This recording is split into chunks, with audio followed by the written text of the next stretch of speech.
Your life is a storm of demands. The phone buzzes, the bills pile up, the world screams for your attention, pulling you in 1,000 different directions until you do not even know which way you are facing anymore. It can feel like you are lost in a great noise, a constant, churning chaos that never seems to quiet down. Then, out of that whirlwind, a voice cuts through, steady and clear. It is a question, not a command, a question that has echoed through the ages, asked of a people wandering in the desert, and asked of you, right here, right now.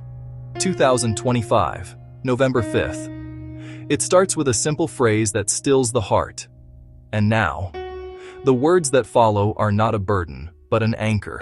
They come from a time long past, yet they speak directly to the modern soul. And now, Israel, what does the Lord your God ask of you? Take a breath and let that question land. The first thing God asks for is not your labor, but your awe.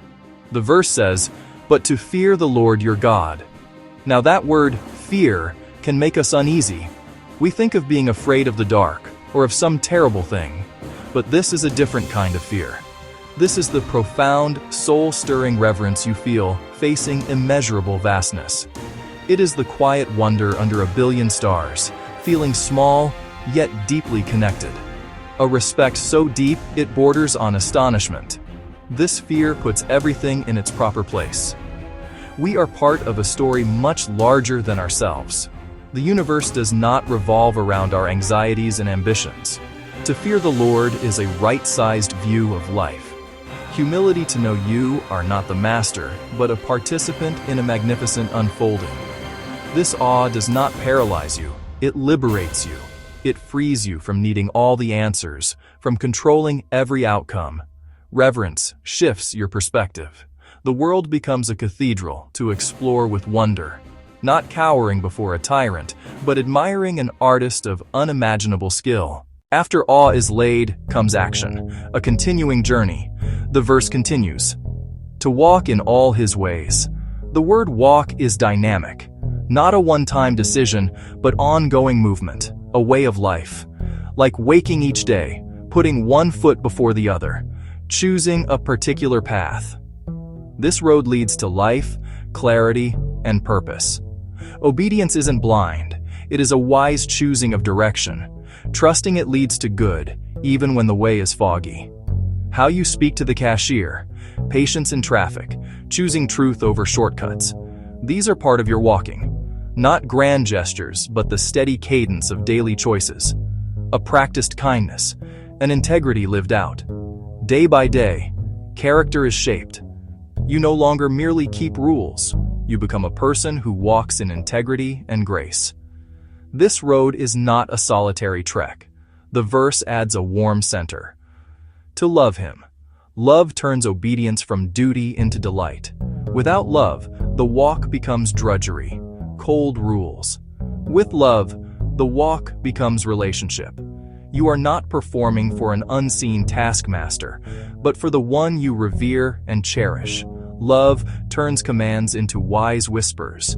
It changes "I have to" into "I want to." This love is commitment, a choice of the will. Place God first in the heart. Let this love shape decisions and priorities. When you love, you walk with, listen, and cherish. So with love for God. It makes walking an expression of love, an ongoing conversation with the divine. Awe begins the journey. Love gives it warmth and aim. After establishing the path and the heart's motivation, the verse expands to encompass your entire being. It asks you to serve the Lord your God with all your heart, with all your soul, a call to total, integrated devotion, not 1 hour on Sunday and the rest for yourself. Service is not a department, it is your orientation. Whatever you do, business planning, changing a diaper, planting a garden, can be service. With all your heart means full intention and passion. Not just finishing a job, but care, excellence, purpose. Your heart is desires, emotions, will. Serving with all of it means you are not divided, not wishing you were elsewhere. You are fully present, offering your work, your attention, your energy as a gift. The mundane becomes meaningful. A chore becomes service to your family. The soul is your whole person, breath, life, essence. No compartments, the same you in worship, office, home, unseen moments. One integrated self, freely serving, no pretense, a coherent offering. The verse concludes not with a threat, but with a promise. It ties everything together with a final instruction, and to observe the Lord's commands and decrees that I am giving you today for your own good. Notice those last 4 words. For your own good. The whole framework, awe, walking, loving, serving, is not to benefit God. He does not need our service. This blueprint is a gift to us, for stability, joy, and peace. Commands are not shackles.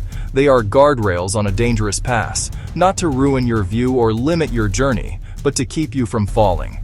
Like wise counsel for health, not a burden, but life-giving.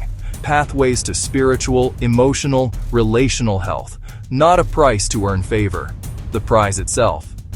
This life is its own reward, a calmer heart, a clearer mind, deeper relationships. An invitation to see for yourself that this way leads to good. Will you accept this gift? Will you take the first step? You do not have to have it all figured out. You just have to begin. Start with awe. Choose one small act of obedience.